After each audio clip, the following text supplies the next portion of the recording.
All right, renting versus buying in the Clarence School District.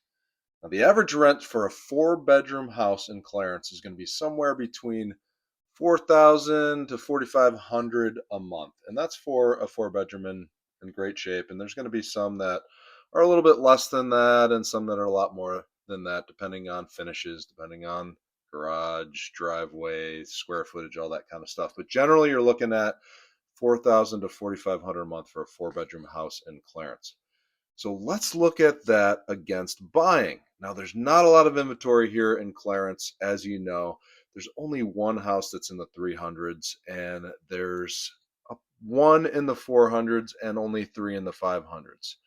Now, if you were able to win those houses and they worked for your family, you'd be somewhere from 2,200 a month to 3,500 a month if you're looking at the high fives. So it makes sense to purchase if you're looking in that price range. Now, when you get to the 600s and the 700s, that's when your mortgage payment is going to be from the 4 to 4,500 range, which is right around that same cost of renting. And also, you have to think about the additional costs of owning a home, insurance, you have taxes, you have water and garbage and all those other sorts of expenses that come along with owning a house. So, renting a house in Clarence, if you are going to do that long term, you might as well explore the idea of purchasing in that 6 to 700,000 range. Now, obviously, as you get up over that, your mortgage payments rise. In the 800s, it's going to be about 5,000 a month.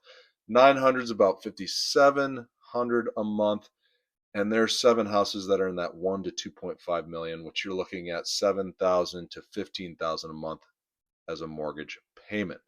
So renting versus buying in Clarence, just want to give you kind of a rough picture. On the very low end of rents, you'll be paying 3,000 a month for a four-bedroom house. On the high end, it's going to be that 6 to 7,000 per month. So the average is right in there at 4 to 4,500 a month. Now keep in mind that if you're thinking of staying in Clarence long term, your mortgage payment could be 4 to 4,500 a month if you're in that 600 to 700,000 range.